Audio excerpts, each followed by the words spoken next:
Hello, everyone. Welcome to another episode of the Because Football podcast. This is your host, Andrew, and today, very excited to welcome to the show Dan Rutstein. Dan is the president of business operations for Orange County Soccer Club of USL Championship. We're going to talk today about what fan engagement means to him and what makes the club so special and unique to their community. But first, Dan, welcome to the podcast. Thank you very much, Andrew. Absolute pleasure to be on. Pleasure is ours, and we're very excited to cover a lot of great topics here. First one, let's get to know you. Let's get into some of the origin story for yourself, and what's your earliest memory of the game? As you can probably tell from my accent, I'm English, so we just grew up with this game. I mean, from my earliest memories, it's all we did is eat, breathe, sleep, play football. So I remember at my primary school, your elementary school, we weren't allowed actual footballs because they were too big for the playground. So we used to play with a tennis ball.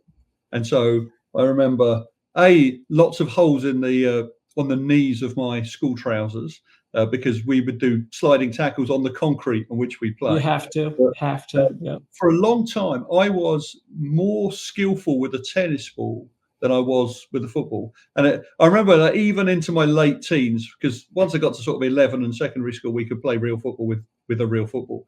But the things you could do with the tennis ball when that's all you had to do, I could curl it round with the outside of my right foot. I could do more flick ups with a tennis ball than a football, because that's what we started with. But I played football. I watched football on TV. I had season tickets at it was the old English First Division at Wimbledon. Then they became a founder member of the Premier League. I was not an amazing footballer, but I was good.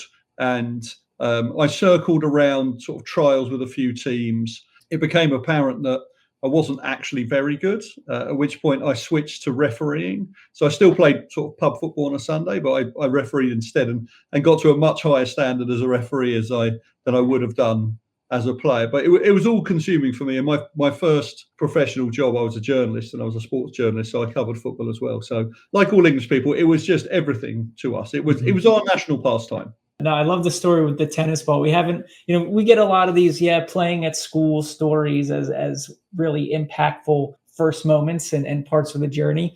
But the tennis ball, I can just see that, you guys sliding around, going home and getting scolded for needing your trousers mended again, right? But very much worth it. And tell us a little bit about that. So how does this happen from refereeing? And thank you for your service, and thank you to all referees listening. Appreciate your referees. Appreciate all what you do. How did that then lead you into journalism, and then you're in various public-private sectors, even diplomacy as well? You're traveling around the world, and then eventually working in football, the thing that you love as a president. There's oddly two things that have been a thread through my life: football and whiskey. So obviously, like I say, I played football, I refereed football. I was a news reporter in my first job, but then moved across to sport as soon as they let me. Then I moved to Bermuda, where I worked as a sports reporter over there. And then I got what I guess you refer to as a grown-up job, and I joined the British diplomatic service. But even then, I was posted abroad to Germany, and although I had some very specific roles in terms of the commercial relationship between Britain and Germany, also every time a British team played a German team in any of the European competitions or friendlies, I would represent Her Majesty's government as it was in those days. So I would normally sit in the director's box with Liam Brady at Arsenal or Bruce Buck at Chelsea or any of those senior people, while my security people were sitting with their security people. So I got to watch, because obviously there's a lot of teams. I'm losing it over here, Dan. I'm like, what a chore. First I'm thinking, you would travel to some of the matches, all that. And I'm like, wait, no, this was part of this is in your contract. Yeah, this is in the contract. You've got to be there. It was fascinating, because obviously I had a very serious job doing some very serious things sort of, most of the time. But obviously I did all the sports stuff. So as a former sports journalist, I remember getting the world's #1 darts player to come into the embassy and play darts against the ambassador. I did something with the world #1 snooker player at the time as well. But the football was the real thing. And there were so many games. So, I used to get very excited around the time of the draw, and you would see, I didn't really care who they were playing because I covered the whole of the country. So any British team, you're hoping for Dortmund, Cologne, Borussia Mönchengladbach, Bayern Munich, whoever it was. So I was lucky enough to watch a significant amount of football. Plus, the Women's World Cup also took place during my posting as well. So I got to watch a lot of football under the course of work.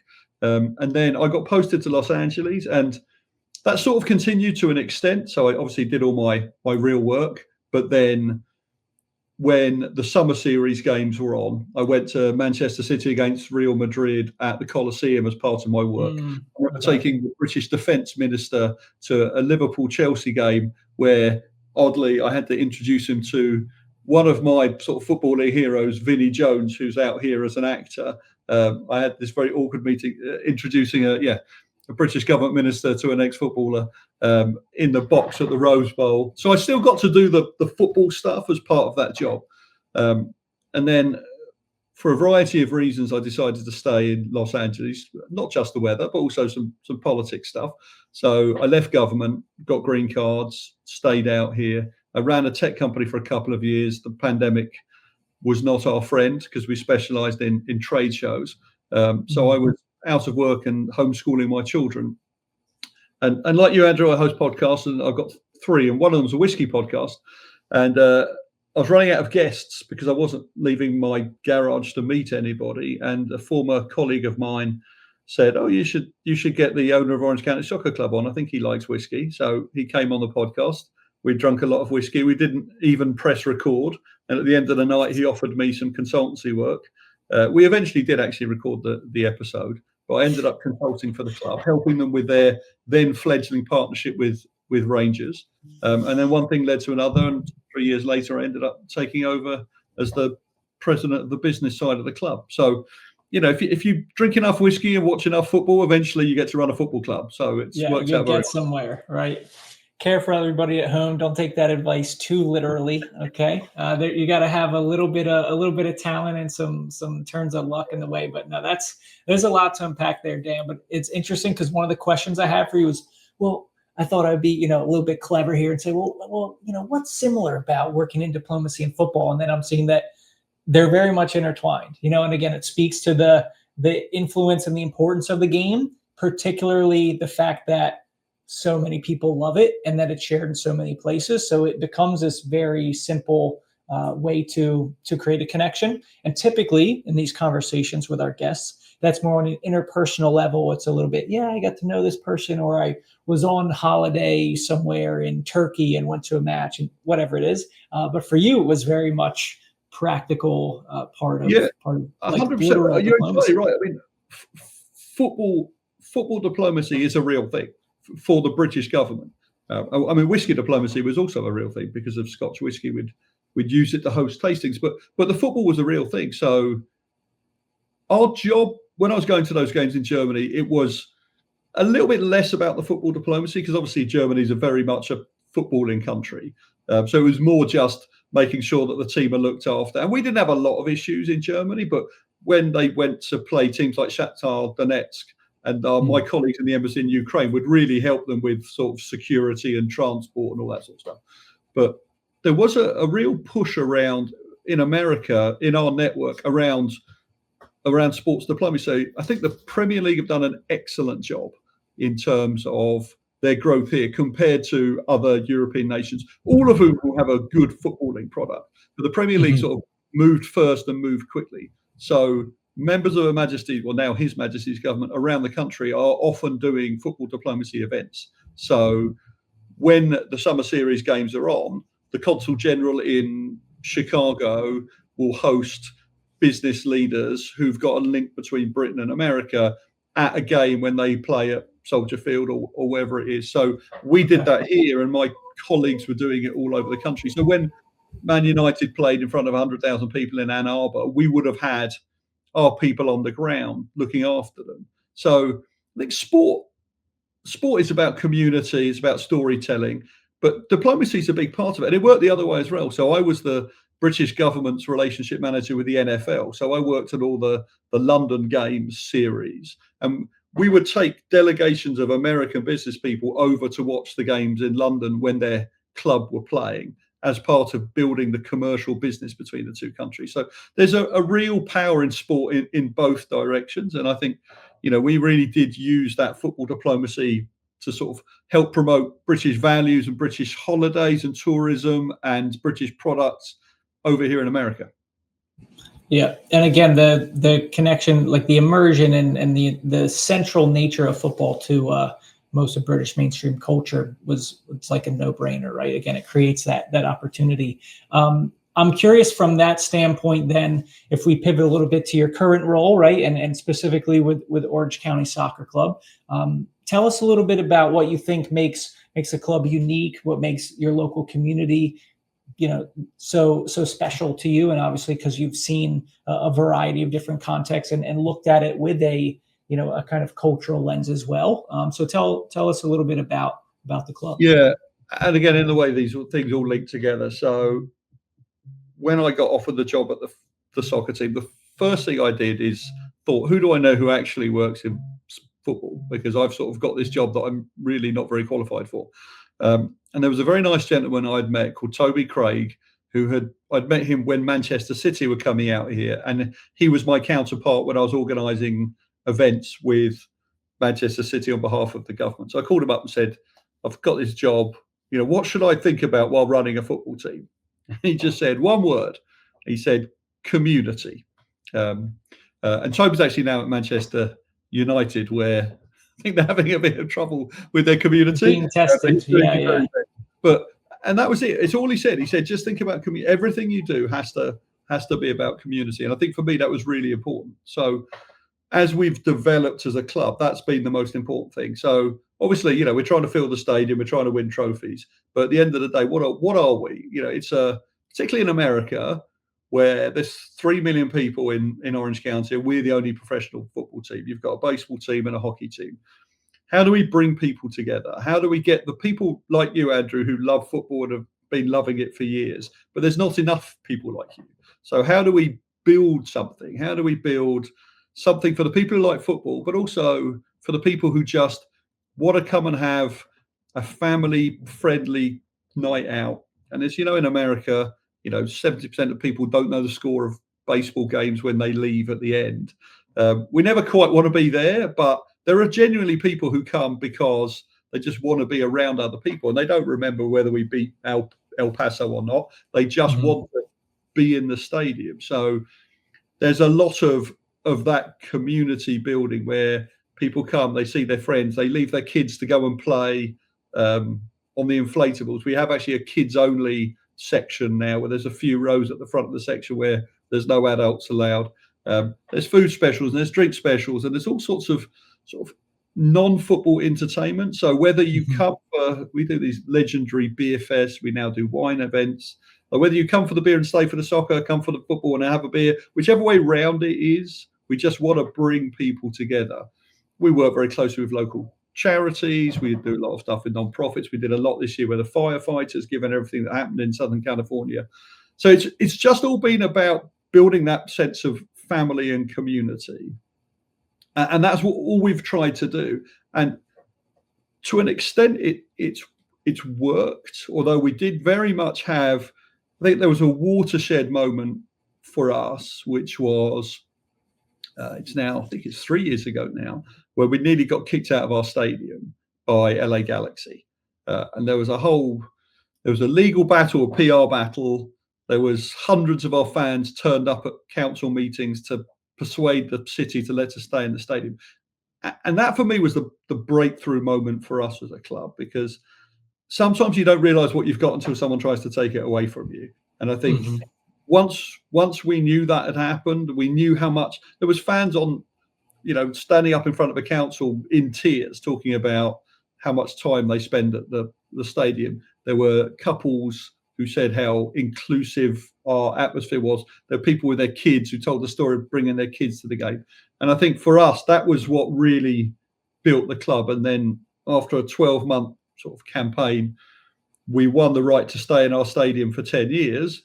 And the day after that, we launched a fan ownership scheme, mirrored on what they have at AFC Wimbledon. And now we've got 2,000 owners of Orange County Soccer Club, 1,500 from 40 different states in America and 500 from the UK, who are all owners of our club. And ownership in a very narrow financial sense, but they're bought into the community in a completely different way. And I think that's what makes us special as a club. It's more than just a game of football. It's a family. It's a community. Yeah, yeah, and I did see you guys had a lot of big creators out when you had done the campaign for ownership. I know last year you had a lot of people out, and there's a lot of great content, great stories that I had seen, and it was people from the UK who were informing me of what was going on in Orange County. I'm curious if we go a little bit, like obviously with the challenge that you had with the stadium, that really brought out people's like true authentic feelings and showed the meaning, the relevance of the club. And then it wasn't just because community, is something I always like to discuss on the podcast, but it's such a buzzword that can often be quite superficial, right? And maybe not always have the right things. But in a scenario that you guys experienced, you see the real meaning. When you talk though about the match day experience and bringing people in for more than maybe just the game, this is something that I always explore. And I sometimes it depends on the day a little bit, but I think I've matured my view of coming from this, like for the purist, and especially for you coming from a British background, people look at that in the United States and they kind of laugh, or they say, you can't take seriously the football culture in the United States. And this is something we've been exploring a lot on our road trip to the World Cup series around the country. And, again, we're so proud of all these things that are happening and recognize where they are in the context of American soccer history. But then people from abroad, you can't compare it, right? So what do you say to people or to at home, or try to explain it? What would you say of, like, again, the kind of that comparison? Because we know in an American context, what you've been achieving in Orange County is massive. But then people might look, well, hey, it's a 5,000 seat stadium. Only a few people, maybe a percentage, are locked into the real tactics and knowing the ins and outs and all of that. But how do you kind of sift through that, and how do you try to explain that to people who might want to be a little on the cynical side? Yeah, so look, obviously, excellent question. It is it's a constant battle, particularly I think for me because of my background. So look, and you'll know this from your travels in Europe, particularly in England. You go to the pub at 12, so you drink for a couple of hours, spending money at a premises that's nothing to do with the football club, so there's no revenue there. You're drinking at your local pub. Then you walk into the stadium. You may or may not go to the club shop, and then you take your seat on the terrace. You watch the game. You may not do much at halftime apart from get a pie, but if the lines are too long, you probably won't. And then you leave at the end of the game, and then you go home. That's it. There's no bobblehead night. There's no dollar hot dogs. It's just you're there for the football. I mean, I remember when I was back at a Wimbledon game, we got there a bit late because there was a train strike, which is the story of England at the moment. And I wanted to go to the club shop because it was my once a year visit. And we got there, and the guy said, like, you've got 5 minutes because we shut the shop at kickoff. If I told my owner that I was shutting the merchandise stand for kickoff, I'd lose my job. But they did, because A, no one would be in there when the game is on, and B, the staff there want to watch the game. And it's such a completely different mindset. So in America, it's different. People are shopping and eating and drinking during the game. People do come. People will turn up. I mean, obviously we haven't done this yet, but like the Hello Kitty nights that they're having at baseball stadiums and football, like people will queue around the block. I mean, I've talked about who works for the Angels. People queue up for hours, go in, buy there was like a Millennium Falcon on top of the Angels A, and then leave and then sell it on eBay afterwards, rather than even watching the game. Like it's such a different culture here.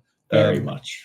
I remember we didn't have a mascot, so I helped create a mascot. I had the idea and we pushed it, and we've now got this ridiculous mascot. And there's like a part of me that thinks it's sad that like as an Englishman, I don't really like mascots, but then equally, it's how it works here. And I think some of the initiatives that we've brought in, we've done some really fun stuff around food and drink. We do a hot wings challenge in the stadium with our partners Food Beast, all this stuff. It's very non-football, and my English friends think it's all a bit ridiculous. But at the end of the day, particularly now, you're fighting for people's dollars, where they're going to spend their money, and you need to give them something more. And we're not yet in a country where people purely come for the football. Like a lot of our fans, obviously, our season ticket holders do, but a lot of it is the broader entertainment. And I've grown to love it, the spectacle here. So from the first time I set foot in North America, I was a student on an exchange program, and I spent a year in Canada.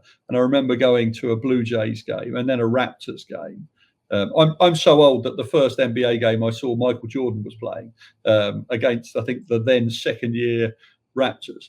But the sounds, the noises, the smells, the food, the special offers, the entertainment, I thought the whole thing was amazing. And I love all that. And so what I'm really enjoying now is I get to combine my favorite things. So you get to watch a football game, which in itself is great, but you get all of the paraphernalia around it. And there's nothing wrong with that.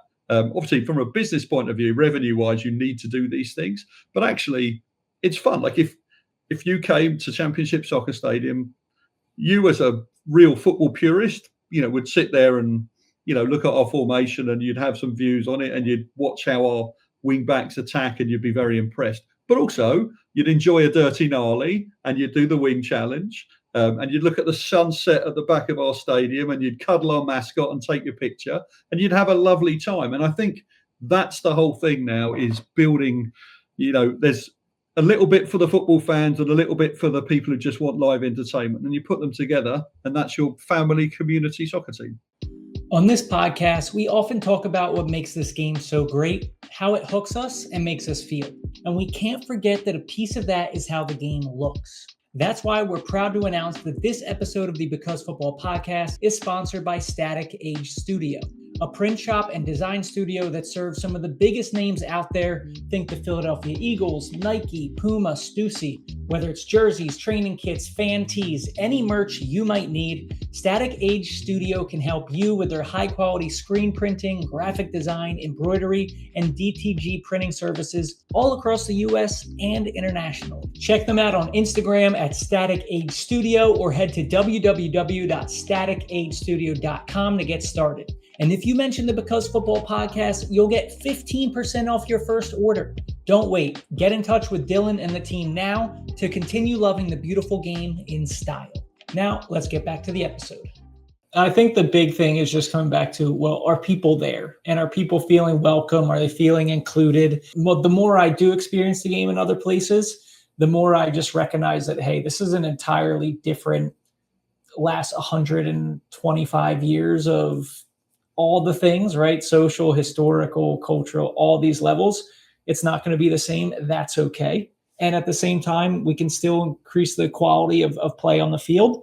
And it can also just be a very fun, it's going to be a much more family friendly, a much more inclusive environment. And that is okay too. And that's going to be part of our American soccer story. And everybody who doesn't like that, sorry, or just relax, just enjoy it. Because like you said, as much as the hardcore fans say that, like, there are a lot of elements that are just people do enjoy, and it is a spectacle. So it's something larger than just the football, which I've come to see as a strength, right? And that there's more things to pull people in. Yeah, look, I mean, you're a student of the game, Andrew, and you've seen football all over the world, and I think at the end of the day, there is no right or wrong way. Well, there is a wrong way, which is the ridiculous hockey-style penalties they used to do in MLS. That's definitely wrong. No, Dan, that's where I have to disagree. We love it. We love it. We got to bring that back. But like I say, in England, you just turn up and you watch the game, and it is what it is. And here, all this sort of other stuff, there's a place for both, and there's not really a right or wrong. I mean, our next game coming up, we're doing what they call it, pups on the pitch, bark in the park. I can't remember what the exact name is, but there'll be, you can bring your dog to the stadium. No one's bringing their dog to a football game at Plough Lane in England. But that's just how you do it. But people will come and they'll love it. And at the end of the day, it's about making memories. And, I've got great memories of sitting in the stand in England with my friends watching really important games, going to Wembley and watching us get playoff final. But I've got lovely memories of sitting here, taking selfies with our giant orange mascot and my kids, and seeing all the fans making their memories. And that's what it is. And if Americans need different things to make memories with, then we'll provide them for them. Yeah. Yeah, let's talk a little bit more of some of the details of what we've been saying, which is, in many ways how you are trying to see what fans, see what your community wants, right? And try to provide that, or at least suggest something and say, hey, this could be fun, guys. Like, let's do it, all again within the context of providing high quality soccer. I know we're both going to be at the SoccerEx event quite shortly, and so those of you listening, this may have already happened, or if not, take a look. Make sure you keep an eye on what's going to happen, because Dan's going to be speaking on fan engagement, and kind of generally running the club. First of all, could you define for you and for the club, what does fan engagement mean? And then some of the basic core principles of doing that well. Yeah, I think it's about making people feel like they are valued and included in part of the club. So it's not just a transaction. You buy a ticket, we provide you some goals to watch, and then you go home. I think there needs to be a level of participation. And I think, for me as a fan growing up, I had a season ticket, and that was the most engagement you can ever have. And then I ended up becoming an owner of my club in England. And that just changes your relationship. And obviously, not all of our fans here are owners, but I think people feel like they have a relationship. And I think one of the things I've loved about Orange County Soccer Club is it feels like the football I really enjoyed in England. I enjoyed, I refereed high level of non-league football, and even the team I supported, even though we're in the Premier League, we had the lowest crowds in the Premier League by a long way. And you knew the players. You recognize the players, they recognize you. You could talk to them afterwards. You could meet them in the mix zone afterwards. You felt like you were more than just a commodity. Well, if you turn up at Arsenal and you pay hundreds of pounds and you sit at the back of the stadium, you just watch these sort of heroes from a distance. And I think here it's different. We invite our owners to come and watch a training session. Next year, our season ticket holders are going to be able to come and watch training sessions. We do a gala where our fans meet the players at the beginning of the year, and we invite some of our core fans to come to that event as well. We invited some of the core fans to play in our golf tournament, in our corporate cup tournament. Like, they feel more than just, they're not just watching a game, they're part of something. And we want them to come to the stadium, be pleased and proud to be with each other, and feel like they've got a stake in the success of the team, whether that's a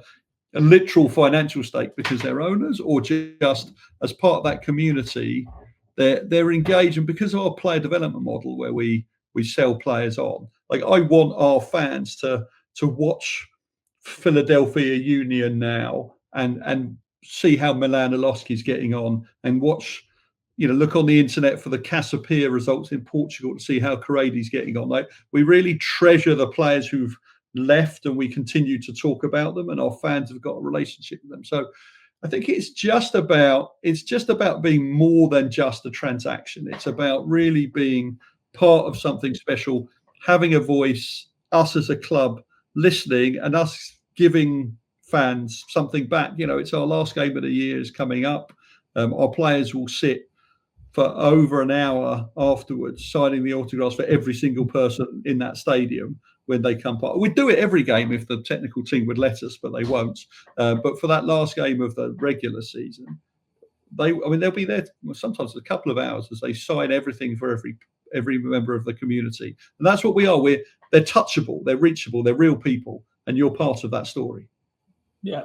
No, that's something I've noticed, that some of the other, whether it's USL Championship, League One clubs we're looking at around the US, even, we understand it with the clubs we support in the UK, with me at Port Vale and you at Wimbledon. Like, the players are accessible, right? They're people that, you might not bump into in the pub necessarily, but they're people that you're, again, are going to recognize you, have a look and have a word. And I think that element, not only do we appreciate that just as adults and say, hey, like, I come out and support you, just being able to have a conversation, develop some of these relationships where it's beyond just like the perform for me on the pitch kind of thing. But also for the kids too, there's like massive memories, and just, they do get to meet these players that they're idolizing, and it really builds into that next generation.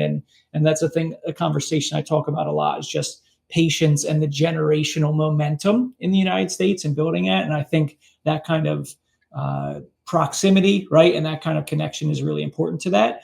I'm curious as well, beyond just like fan engagement and trying to do that. Obviously, the better that you can engage your fans, the higher the attendance is.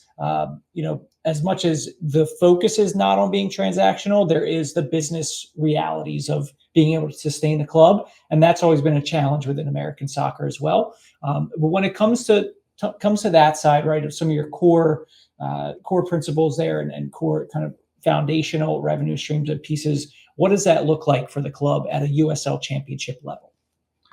Yeah, I mean, look, this year we will sell out 10 games out of our 17, which is 5 more than we ever have before in the regular season. To the point where, without going into any detail, I would be very surprised and very disappointed if our stadium is still a 5,000 seat stadium when we start the season next year. So we're very much growing and moving forward. Look, from a business point of view, I think when I joined the team, our merchandise was not amazing, and we didn't sell very much of it. And we have 6 or 7x merchandise, but in the right way. So our kits are much better designed and all that sort of stuff. But more than that, we did a partnership with Social Distortion, a local rock band, and we sold more merchandise in 24 hours after winning that than we did when we won the championship the year before, because people wanted to be associated with our brand. And we've done partnerships this year with a wrestler and a local graffiti artist, tattoo artist. So we've changed those sorts of things. So from a revenue point of view, obviously on the merchandise side, it's become a lifestyle brand. People are wearing our stuff. I mean, I think we're the first. Well, we are the first team in the USL to have a store in England. So we're selling. It's online, but we've got an online UK store, which in the last month has sold as much as we would sell in one game, which is ridiculous for a little team in the second division. And counterintuitive, right? And very counterintuitive, like, again, trying to sell American football culture but I think a big piece that you guys have the brand of being Orange County. There is a glow about Orange County, and it's leveraging it. And I think that's what we've done well, is tell that story. People have heard of the TV show The OC. I think there's really something there. So, we've built up the merchandise side. So ticket sales wise, we're going to sell out, more than half our games, which for us is record breaking. And then brands want to be involved because they see, we have a disproportionate reach on social media now because of some of the content that we create. So it all comes together to create direct and indirect revenue streams. And last year I won Chief Business Officer in the USL, which effectively, as I told my team, basically we won Best Front Office from a revenue point of view in the league, which, it's great. And we're growing, and there's definitely more opportunities for growth. And there's some big things happening as we try and really maximize our footprint and our storytelling for fans in the stadium, fans not in the stadium but in the country, and fans not in the country. There's a sort of concentric circles, and we're building each level of that.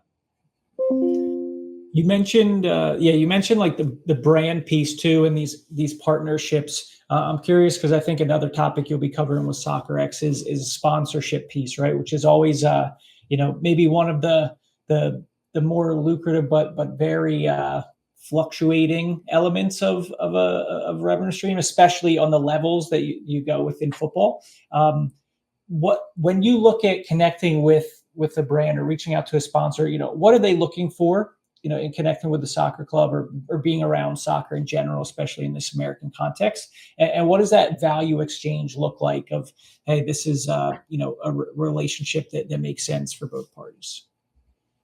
Yeah, it's an interesting question for a club of our size. And I think this applies to clubs outside the Premier League in the UK and a lot of the clubs in America. So there's sort of 2 ways of doing sponsorship. There is a very direct, pure, you pay us some money, we'll give you some exposure. So, when the front of shirt partner for a Premier League team is a non-English language name of a betting company, that very much falls into that category. I mean, they do hospitality and stuff as well, but it's very much, we pay you this, you give us this number of eyeballs that our agency have worked it out, and away you go. And that's fine. That does not work for second division American soccer. So look, we're growing, our games are televised locally, but at the end of the day, if you just want to buy eyeballs, you're better off paying 10 times as much and getting some eyeballs at an NHL team or a Major League Baseball team in our area. And people do. For us, it has to be more than that. We pride ourselves on partnerships being not just you write a check at the beginning of the year and we'll send you a document at the end of the year that says how many people viewed your piece. So shirt behind me, our front of shirt partner is Hogue. They're a hospital. They literally treat our players. There's 3 of their doctors at our games looking after our players, rehabilitating them.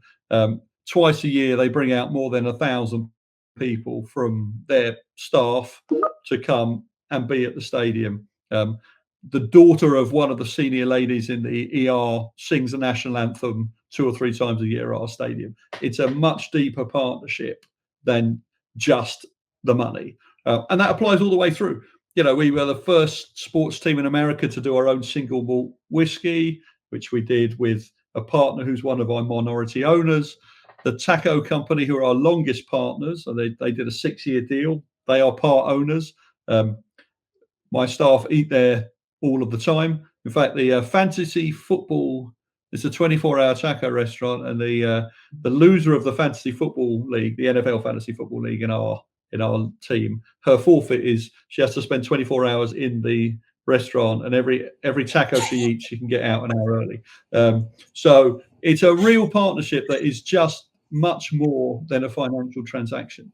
And I think that is the difference at these teams. They're part of the community. They want to play golf with us. They want to get a table with our players. And I think all of that is different. And you can't do a proper sponsorship deal as a USL club, which is just about money. It's the wrong way of doing it. And even when you're working with a real partner, so we work with Anheuser-Busch, there's a Michelob Ultra section of our stadium. But even then, even though that feels like one that could just be a transaction, even with them, it's not we're doing player signings at stores. We're doing engagement in the local community. There's branding of ours that they want to tell their story of being associated with soccer. So at our level, that's how you do it. It's not about the money. I'd rather have less money and more brand engagement and a real authentic partnership. And I think that's what brands are really looking for now. On game day, the ball is delivered inside we got a little remote control car, a little Mazda, which comes out, which is from our partner Patterson's. Like, we don't have to do that. It was an idea we had copied from, I think Volkswagen did it in the European Championships like 20 years ago. But we wanted to do that because it's a visual representation of their brand in our stadium. And maybe we could have charged them extra for it, but that's not really how it should work. It's about authentic partnerships. That's how you have to do it at this level. Yeah. And as you're giving all those examples, I'm just thinking of 2 main things coming to mind. One is stories, right, which people love, and also like the hyper local nature of it, the interconnectivity of like all the layers overlapping, and how both sides are supporting each other and getting involved. And again, like you're saying, USL Championship, it is a very hyper local business, and people love those kind of things. People love being able to say, oh, my so and so goes there, or yeah, we go there, and oh, you're at the game now, you're at the soccer. Like, those are things that are I think so valuable. And then those are also, I would argue, again, without having been in it, but I would assume much more sustainable and resilient type of relationships longer term than the kind of big boom come and go type of thing that maybe don't have those layers of connection. So now, really fascinating to hear those and how the club's been able to achieve that, again, bring people together, but also help sustain things on the budget seat as well. we'll get here to kind of move into some of our final segments. But before we do that last one, with SoccerEx, have you been to SoccerEx before? Yes or no? And if so, what are you looking forward to? I have not. I've heard about it from everybody, and I know that it's the place everyone has to go. And I was very excited to be asked this year to host the panel. Looking forward to going to Miami. I was at Confoot in Miami a few weeks ago, Okay. but I know that soccer is a whole nother level. And if the schedule allows it, I'm rather hopeful to go to the one in Europe as well, depending on what our schedule for the beginning of next season looks like. But, you know, every year somebody posts on LinkedIn, you know, I'm going to SoccerEx, who else is going? And everyone replies, hey, I'm there. And I keep looking at it going, why aren't I there? Because all the right people are there. When I was in the British government, I'd spent my whole life going to trade shows. Every sector has a trade show. And I've been to finance ones and engineering ones and a wine one, which is one of my favorite, and food ones and all that sort of stuff. And I'm looking forward to going to the premier football show and looking forward to engaging with everyone just after our season's over. Yeah, no, I'm excited as well. My first one was the Amsterdam event back in May, which was great. It was awesome. Just, you know, feels like it was just like you go to some of these, I've been to some of these shows before, and you never quite know the atmosphere, right? The vibe, again, to use a very overused word, but I just felt that not only were there people there who are really doing things in football and love the game, but everybody was just like so curious and approachable and really interested. And so you have all these really nice conversations that while everyone's within football, it's all different layers and levels. And I thought that was amazing too. And then obviously speakers like yourself being able to share their knowledge. So we're excited to be there as an official media partner and see it. And I think it's going to be even bigger and better being World Cup year in Miami, you know, in pulling in more of the North American, Latin American, full Western hemisphere. I think it's going to be a blast. So looking forward to that and looking forward to see you there, meeting in person officially. But let's get into our all-time five-a-side segment here. So the rules again for you, Dan, and for our listeners, you can choose anyone we could have heard of, maybe not heard of. We actually have had a guest recently who picked an entirely exclusively Wimbledon five-a-side team, which a couple of those names I definitely had to go. Yes, it was Wimbledon only. So maybe now you're going to have to live up to that as well. Maybe I put that seed in your head, but yeah, so we had those. But the key thing is here, you can also choose whether you'd like to have a goalkeeper or not. That's up to your choice, but you have to choose yourself from back in the tennis ball primary school days. And you got to tell us where you're playing. And then you got to build a team of 4 players around yourself. Yeah. So I've got some Wimbledon players in mind. So look, so the goalkeeper is me. So I was a striker in my day, but I continued to play. I played over here in an over 40s game, which then became an over 45s game. And my body was giving up on me, so I decided to become a goalkeeper, which is where my first ever position from when I was 11 years old. And I absolutely loved it. I had a GoPro behind me, and there's some incredible videos of what I thought were some of the greatest saves you've ever seen. But when you show them to your wives, it's slow motion. It's like old people playing football. Unfortunately, last year I broke my ankle in 6 places in my game, stopping, and I'm now unfortunately retired.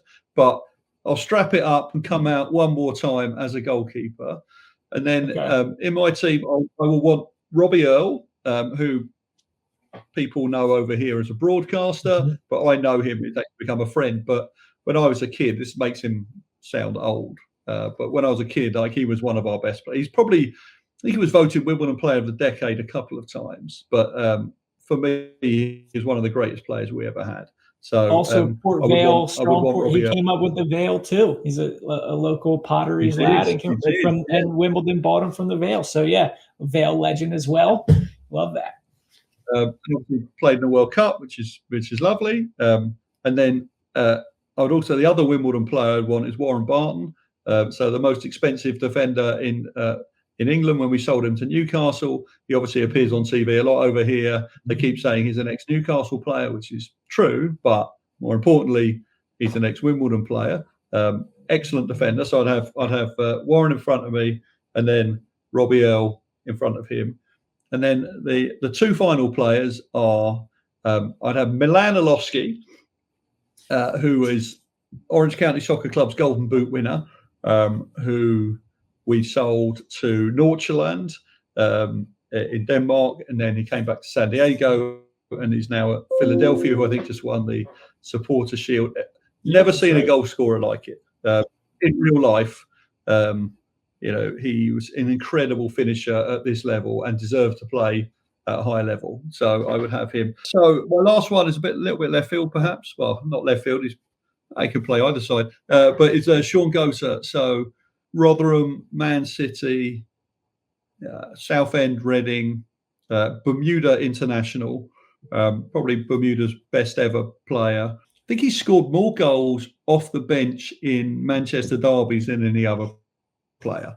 But when I was a sports journalist, I used to ghostwrite his column, and so I got to know him really well. And the famous chant the City fans used to sing was "Feed the goat, feed the goat, feed the goat, and he will score."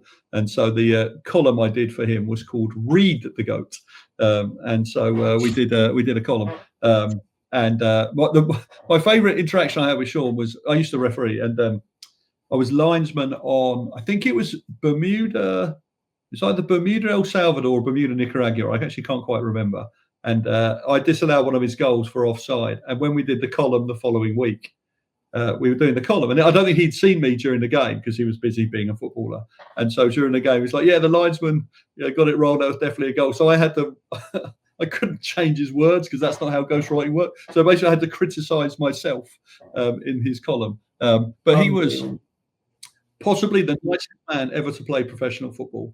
It was ridiculous. He was so nice. Lovely guy, great player, beloved by the Man City fans, an absolute legend on the island of Bermuda where I was working. A real pleasure to get to know him.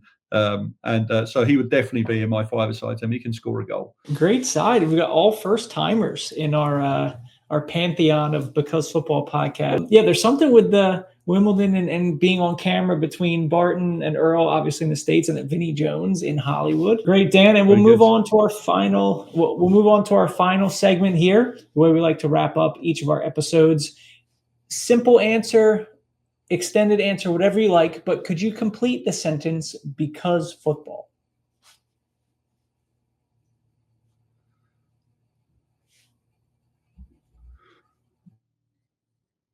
It's a great question.